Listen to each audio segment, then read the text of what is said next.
ආදරණීය දුවේ පුතේ අද අපිට ඉගෙන ගන්න තියෙන්නේ හා අකුරු යාළුවාව. මුලින්ම හා අකුරු යාළුවාගෙන් පටන් ගන්නා වචන තියෙන ලස්සන කවියක් රස විඳිමු. හා අකුරෙන් හඳ මාමා රෑ අහසේ හිනහෙනවා.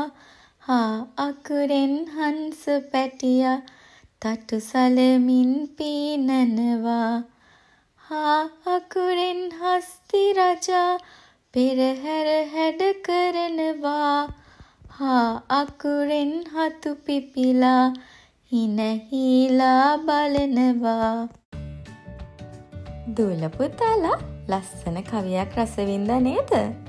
ඊළඟ වීඩියෝ එකෙන් හා අකුරෙන් පටන් ගන්නා වචන පින්තූර ඇසුරෙන් බලමු.